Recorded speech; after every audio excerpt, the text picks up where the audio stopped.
همه اون توصیه‌های زرد و سطحی پیج‌های زیبایی اینستاگرام رو فراموش کن. ظاهر، لباس یا طرز حرف زدن فقط یک پوسته نازکه. ما اینجا قرار وارد تاریک‌ترین، عمیق‌ترین و ممنوع‌ترین لایه‌های روان انسان بشیم. تا حالا زنی رو دیدی که شاید از نظر ظاهری کاملا معمولی باشه، اما مردها مثل پروانه دورش میچرخن و حاضرن براش هر کاری بکنن؟ این اتفاق هیچ ربطی به شانس یا زیبایی ژنتیکی نداره. این زنها آگاهانه یا ناآگاهانه در حال اجرای یک کیمیاگری روانی به شدت قدرتمند هستند. اونا مستقیما با ضمیر ناخودآگاه مرد، با عقده‌هاش، با ترس‌هاش و با غریزه شکارچی بودنش ارتباط برقرار میکنن. اونا تبدیل به یک جاذبه گرانشی میشن که مقاومت در برابرش برای سیستم عصبی یک مرد غیر ممکنه. اما این قدرت تسخیر کننده از کجا میاد؟ چطور یک زن میتونه بدون هیچ تقلایی مرکز جهان روانی یک مرد بشه؟ جواب این سوال در درک اولین و بیرحمانه ترین قانون روانشناسی پنهان شده. قانونی که اگر بلد نباشی، همیشه در رابطه بازنده‌ای. اکثر آدم‌ها به شدت درگیر تله در دسترس بودن بیش از حد هستند. فکر میکنن اگر همیشه باشن، اگر همیشه سرویس بدن و اگر همیشه جواب پیام‌ها رو تو 1 ثانیه بدن، جایگاهشون محکم‌تر میشه. اما روان انسان اینطوری کار نمیکنه. زنانی که مردها رو تسخیر میکنن، استاد خلق کردن خلأ هستن. اونا میدونن که میل و اشتیاق در فضای خالی رشد میکنه، نه در حضور مداوم. وقتی این زنها یک قدم عقب میکشن، در ذهن مرد یک فضای خالی روانی ایجاد میشه. این خلأ مکانیزم‌های اضطراب و هیجان مرد رو همزمان فعال میکنه. مرد با خودش میگه چرا الان نیست؟ داره به چی فکر میکنه؟ این همون پاداش‌های متناوب در روانشناسیه که دقیقاً مثل مکانیزم دستگاه‌های قمار عمل میکنه و ترشح دوپامین رو در مغز طرف مقابل به بالاترین حد ممکن میرسونه. اونا حضور دارند، گرم و صمیمی هستند، اما ناگهان بدون هیچ دلیلی در دنیای درونی خودشون غرق میشن و دسترسی مرد رو قطع میکنن. اما این عقب نشینی فقط زمانی جواب میده که پشتش یک قدرت روانی عظیم باشه.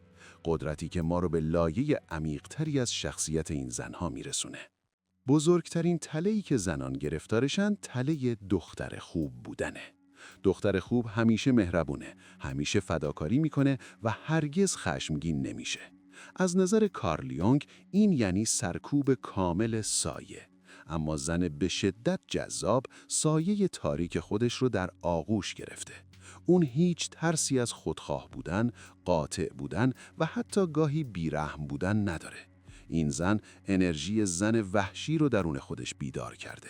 او برای تایید گرفتن از مردها خودش رو سانسور نمی‌کنه.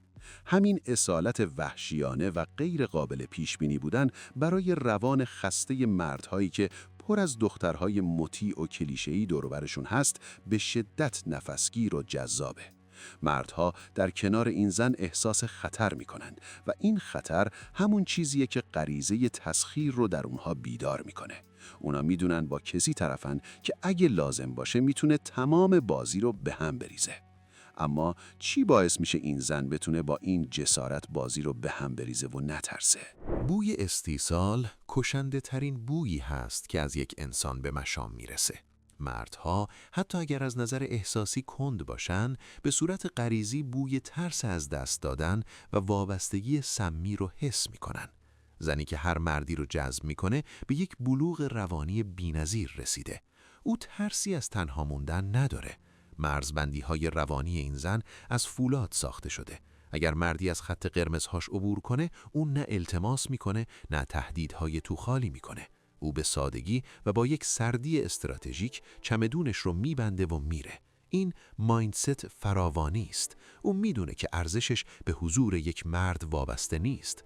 وقتی مردی حس کنه زنی کاملا آماده است که در صورت لزوم اون رو رها کنه، تمام قدرتش رو از دست میده و ناخودآگاه شروع به اثبات خودش میکنه.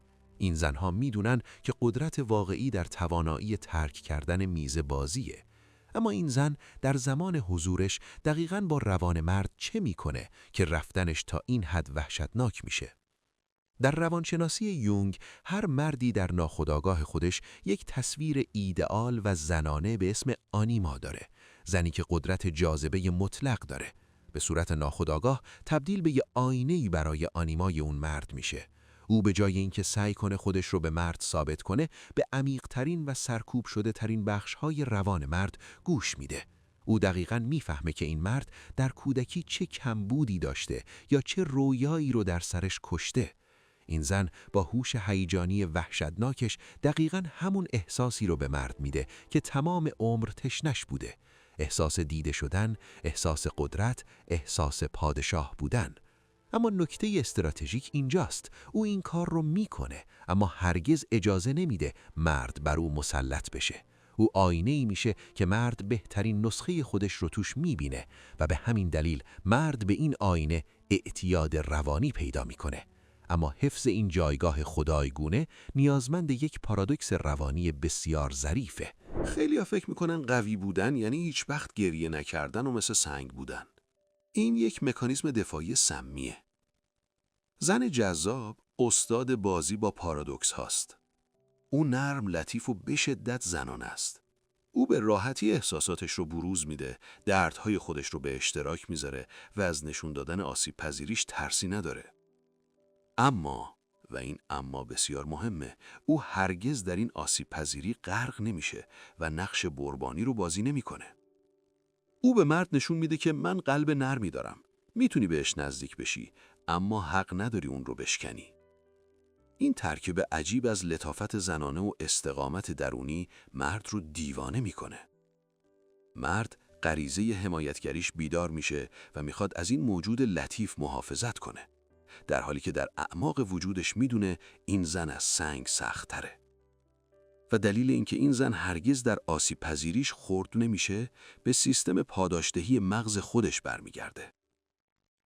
بزرگترین نقطه ضعف در روابط زمانیه که تو منبع تولید دوپامین و حال خوب خودت رو کاملاً به یک نفر دیگه گره میزنی. زنی که در بالاترین سطح از جذابیت قرار داره، کارخانه تولید دوپامین خودش رو داره. او اهداف، علایق، دوستان و دنیای درونی خودش رو داره که به شدت براش هیجان انگیزن.